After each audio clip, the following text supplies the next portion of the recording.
When religions fail, what happens to our concept of God?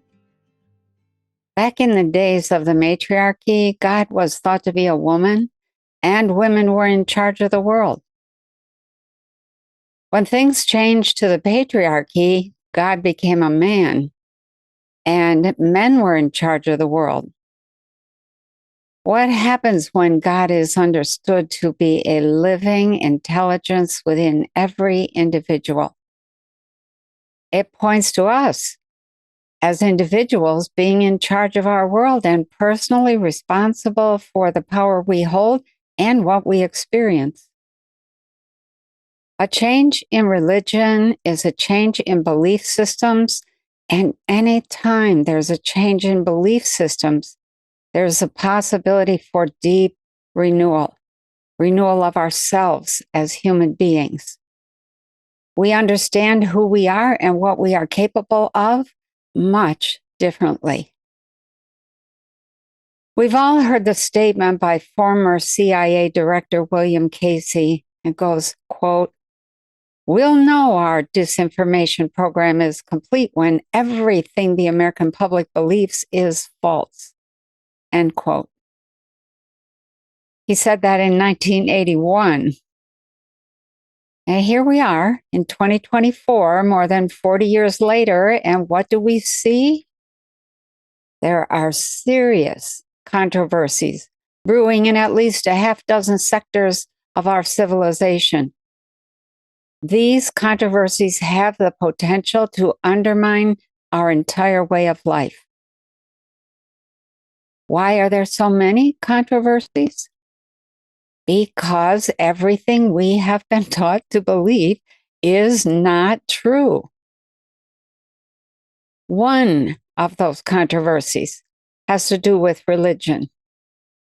And I personally have been waiting and watching since 1979 for the truth about religion to come to the foreground. I think it's important for us to free ourselves from the control mechanisms of religion and religious dogma so we can begin to understand and embrace God as the great intelligence that lives within each of us. This is such a big subject. I can only touch on some of the highlights, but about 10 years ago, cracks began to appear in the religious facade taught to so many as our Christian religion or our Jewish religion. One of those cracks was the work of Anatoly Fomenko, who pointed out forgery after forgery in the Bible. The fabrication of the stories surrounding Jesus, the redating of historical records, the manipulation of dates and the timing of events and their locations, and numerous other factors that did not add up when put under serious scrutiny. Another crack came in the work of a female professor in the US who wrote The Christ Conspiracy. She wrote that under the name of Acharya in order to avoid being let go from her position. Yet another powerful female writer was Merlin Stone, amazing character, who wrote When God Was a Woman. Those writers wrote what they saw, what they had put together based on their research, without sticking to the approved story being pushed by those currently in power. Today, we have dozens more writers of great scholarship in many sectors, all adding their voices to the conversation and saying point blank, the narrative is not correct. Two of those voices are Mauro Biglino of Italy and Paul Wallace of Australia. Biglino was an official translator for the Vatican Publishing Company. It published Bibles. And for many years, he worked on ever more accurate translations of the interlinear Bible. Eventually, he could no longer remain silent about what he knew and has now written a number of books in which he says quite plainly that the Bible has been mistranslated and that, in fact, there's no mention of a god or gods in the story written by the Hebrews. It is simply the story of a people and their attempts to comply with their rulers, called the Elohim, who were obviously advanced beings from elsewhere in the universe. Essentially, it is the story of the Hebrew journey through life as they attempt to maintain a coherent, cohesive identity. Paul Wallace was a deacon in the Anglican Church and a theological educator who taught young priests the in-depth side of religious dogma. However, he too began to realize that the Bible was not a story about God and his chosen people. It was the story of the Hebrews and their contact with advanced beings, the Elohim, who were humanoid, but recognizably different from Earth humans. The Elohim had highly advanced transportation and weaponry and were given the assignment of overseeing the Hebrew people. Wallace does not pull punches when he says this was an early form of paleo contact.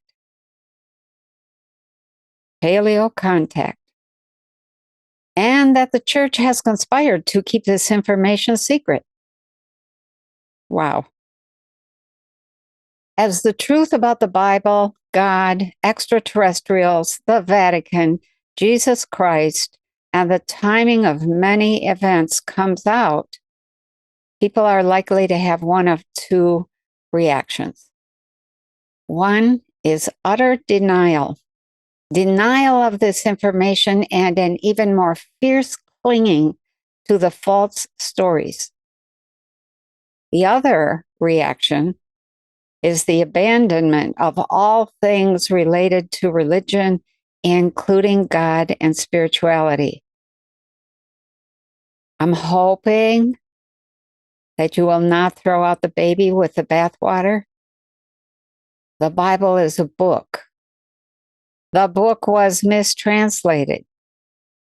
We must not translate that information to mean that there is no God.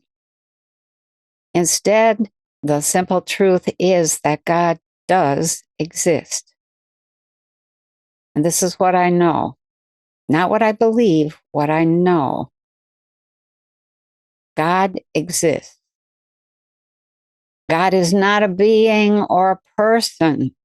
God is a field of intelligence in the form of tiny pinpoints of light. This field is void of all form and activity. There's nothing in it. What you see when you're in it is a black field as big as the night sky or the universe, full of tiny pinpoints of light. That's it. Nothing else. Just a black emptiness. What you hear when you are in that field is utter silence. And what you feel is love like you have never experienced or even imagined. And what you know is that you are made of those tiny lights, that silence, and that love. As for God, you know that the field of lights, silence, and love are what you have always called God. You know that this field of blissful, intelligent light is the source of all things, all worlds, all suns, moons, stars, oceans, all people, plants, animals, flowers, rocks, birds, bugs, Everything is made of those intelligent lights. Putting it all together, what you experience there when you're in that state is supreme bliss, silence, and love. And that's why we have the statement, God is love. In that state, there's only one thing you know, and that is, I am. It's the basis of all existence, the ability to say, I am. Kundalini, you've heard me talk about Kundalini. Kundalini is the sudden, massive shift of consciousness into that God state. And when you come out of that state, you are forever changed. You know firsthand what God is and what you are. You're the same thing. You understand that we are each a unique image of God. We are not made in the image of God. We are an image of God. God in action. God as the source of our oneness that allows each of us to be a unique, smart, sassy, curious, busy individual. There's no more need for belief because now you know. You know what Jesus was trying to teach when he said, the kingdom of heaven is within you. He was referring to the power of consciousness, the power to make choices that created a life of beauty, joy, fulfillment of your dreams. What do you want? Salvation. You know what salvation is. Salvation is the awakening of the power of consciousness within an individual. So let's say it again a little bit differently. Salvation is not about avoiding hell. It's about discovering the power of consciousness within you so you can use it. Use it to make a good life for yourself, to discern truth or goodness, recognize evil or patterns that have bad endings. Salvation is about using consciousness to heal yourself, evolve yourself into love, love for yourself and everyone else here trying to do the same thing. Those who discovered this power, the power of consciousness back in the old days, were given the title of a Jesus. It meant teacher healer. This was before the rise of the Christians, and there were big fights between the Gnostics and the Christians because the Gnostics objected to the idea of making Jesus into a person instead of leaving it as a title, a state of being that any human could achieve. I have read the Bible 3 times from cover to cover. The first time, I thought, this doesn't make a lot of sense. The second time, I thought, this still doesn't make a lot of sense. The third time, I realized this is the history of the Hebrew people. It's a beautiful history of a people struggling to survive, trying to find their place in the world, trying to develop an identity, and to keep track of their history. Who else has done that and managed to avoid the censors and the missionaries busy destroying historical records all around the planet? Maybe a few Chinese or Tibetan groups still have their history. Or maybe the people from the sunken land of Phrygia have attempted such a record in their book, the Ora Linda. Anyway, we don't have to worry that the Bible does not talk about God because we are made of God, and we carry that God wherever we go. And that's what Jesus was trying to teach. In the Gospel of Philip, which the Vatican left out of the Bible, Philip says to Jesus, "Show me the Father." And Jesus answers, "I have been with you this long, Philip, and you still do not know me? Whoever sees me sees the Father. How can you say, 'Show us the Father'? Do you not know that I am in the Father and the Father is in me?" What he's saying here is what I've just mentioned, that we are made of God. He, she, it, whatever name you want to give to that intelligence is what we are made of. It's in us, and we are in it, like fish swimming in an intelligent ocean of love.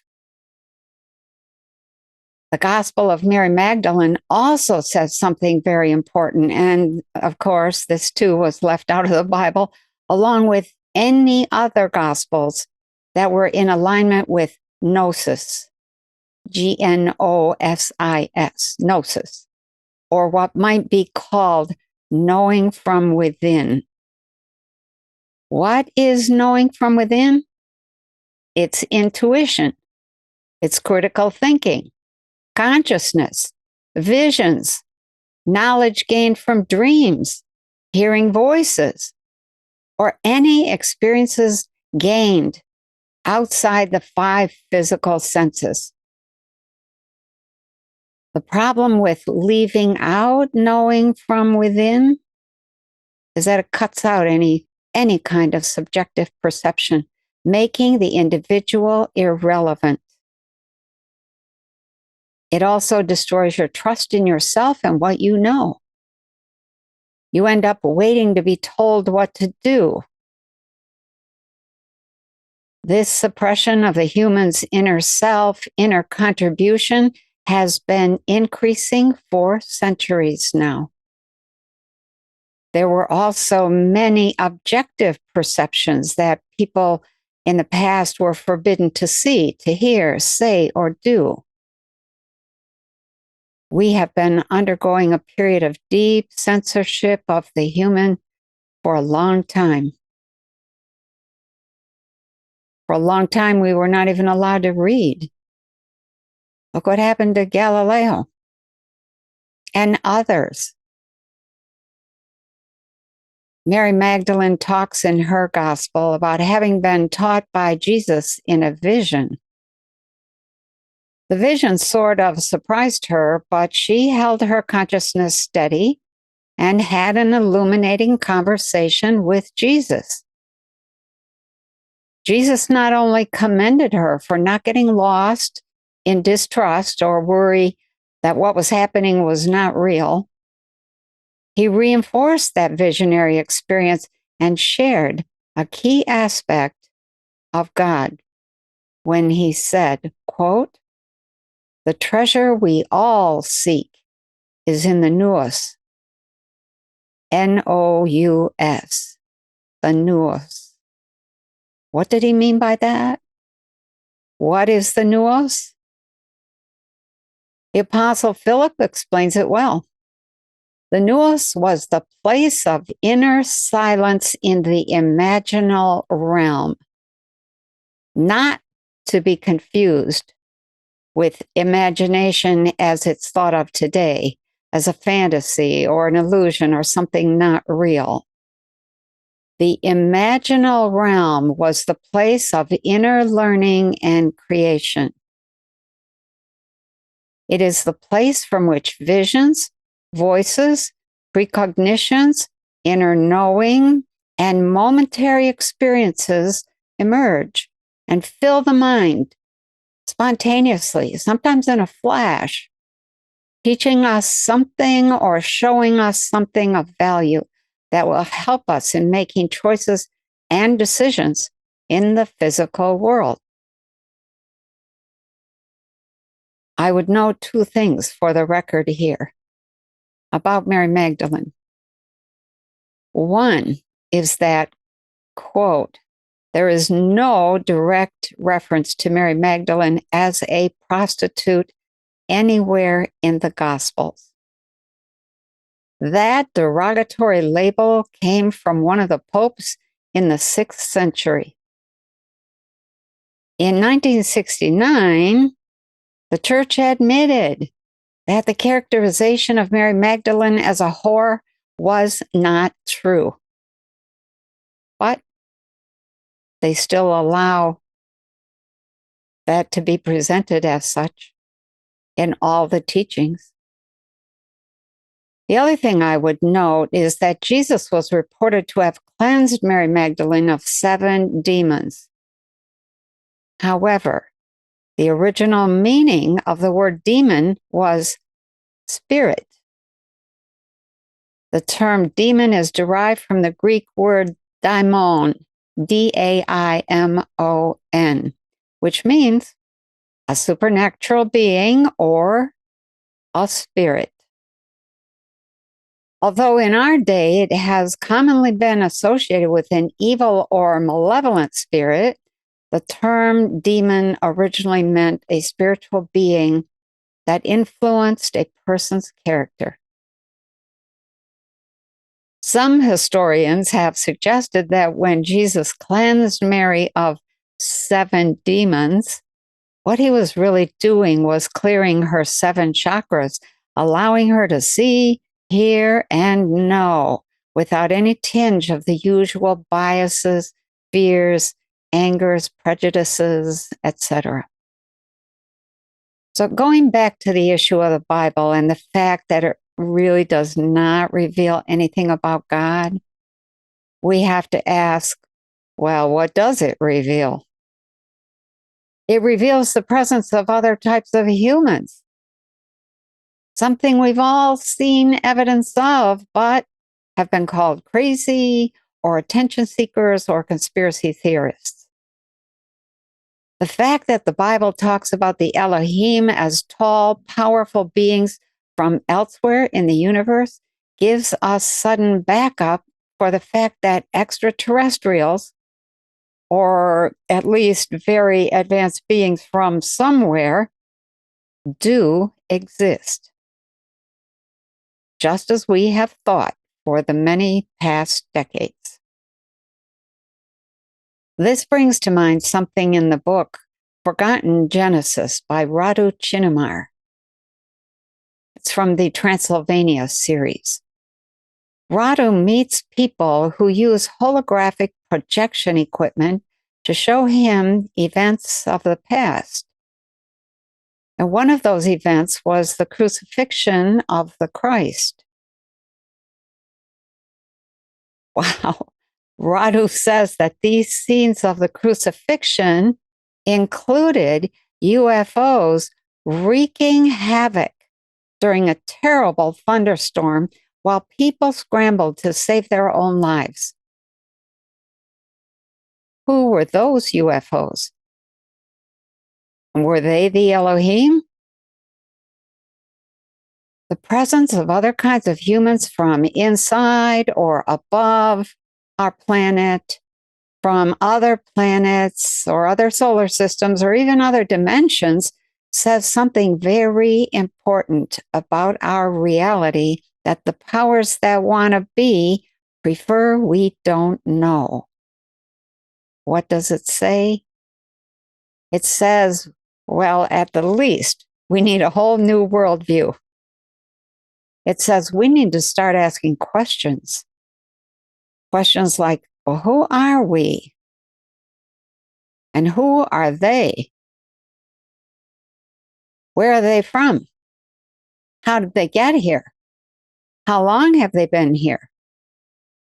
What are their intentions? What can they share with us? How do they see us? What can we learn from them? If they're from another planet, how did they learn to cross the great ocean of space? What other races of people and planets are they familiar with? What kinds of technology do they use? What do they eat? How long do they live? Do they have children? Do they fall in love?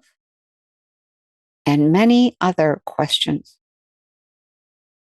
Their presence also says that we have been seriously misled by our governments.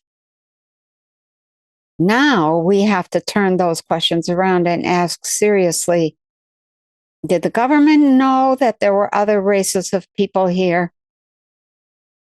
Have they been secretly working with those people? Would our government lie to us? Why would they not share this with us? Who can we trust? Does the government have a secret agenda? Or what might that agenda be? What do we stand to lose by letting this issue slide?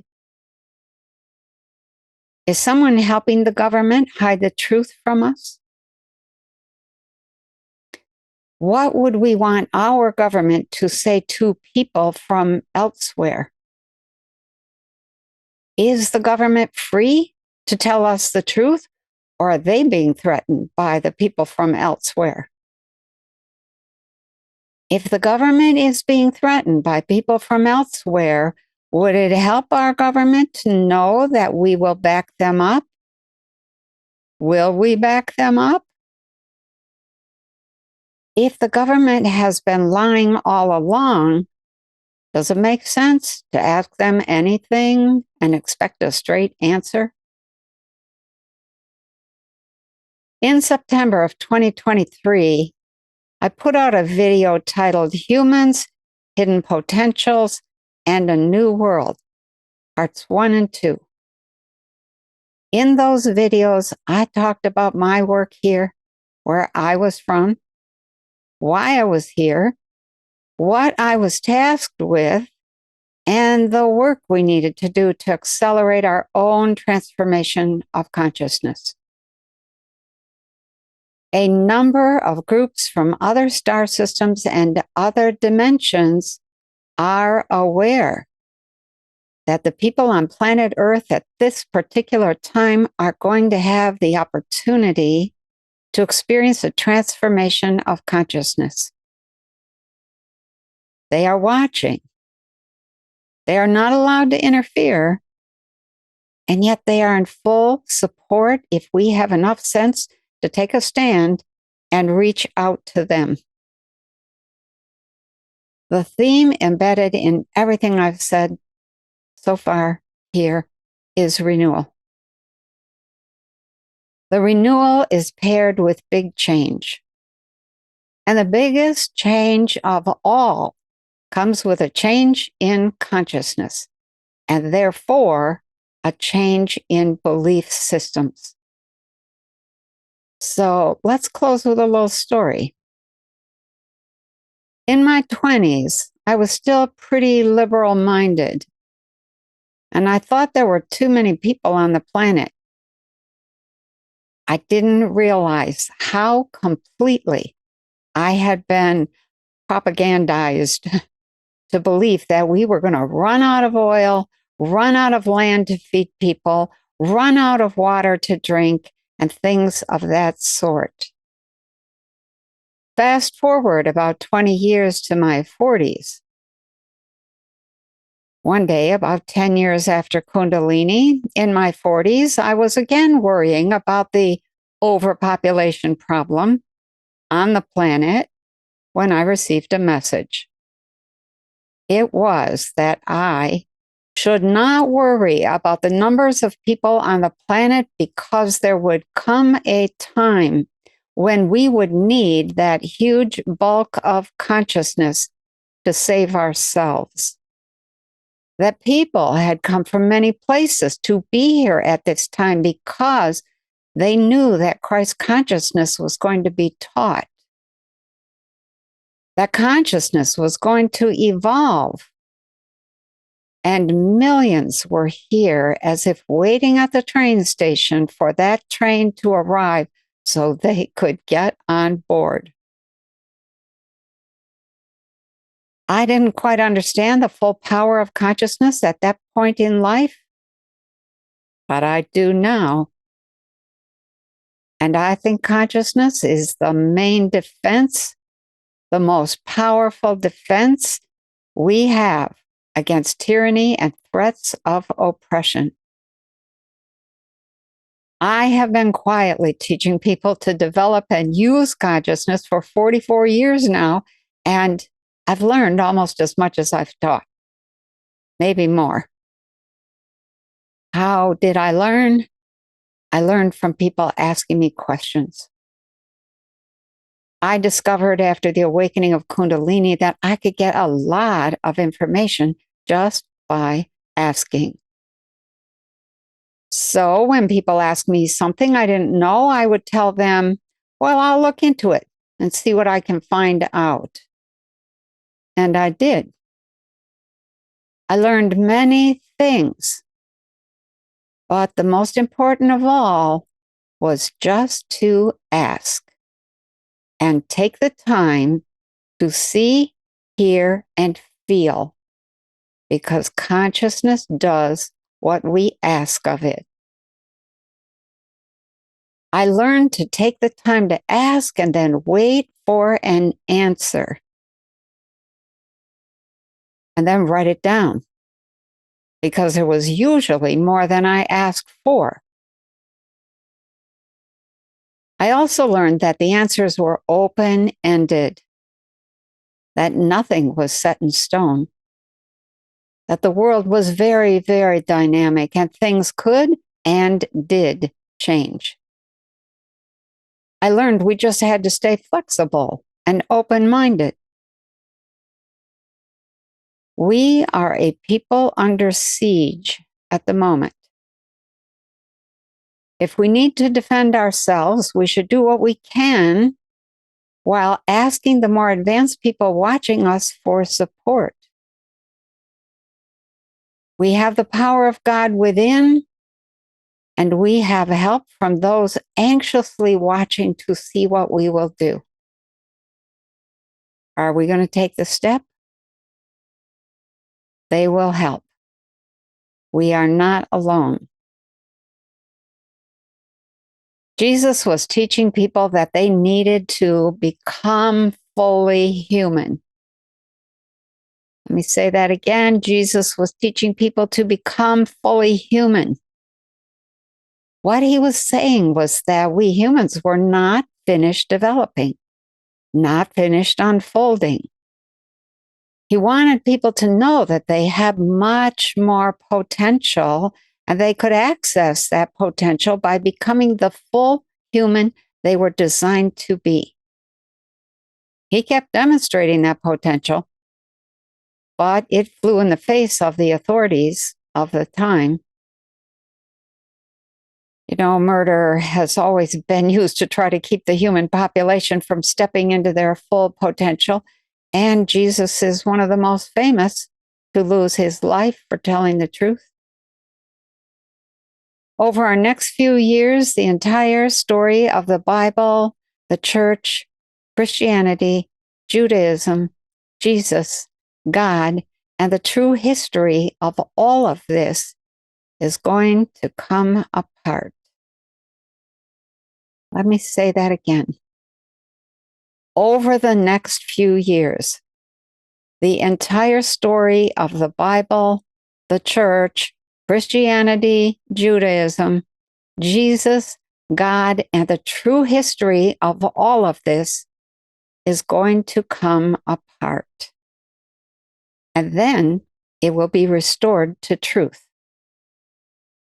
The truth is that God is within, and you renew your relationship with that great love, that great spirit, that great intelligence by tuning into yourself, listening for deep thoughts and messages, and learning to trust that source.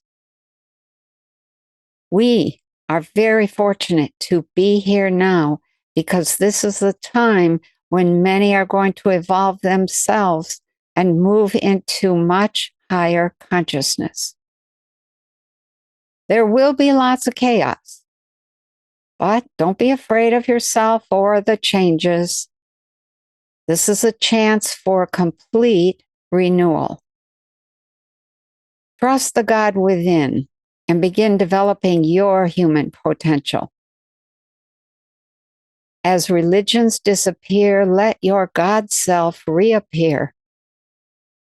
It will take a few years for this process to unfold, but if we let it happen, we have the opportunity to completely transform ourselves, our lives, and our world, renewing everyone and everything. Learn to be self-sufficient and to live in a sustainable manner. Nurture life. Reconnect with Mother Nature. Take care of yourself first and then do what you can to help those around you. And remember, it's about consciousness, the great gift of consciousness. Take it back. Thanks for listening.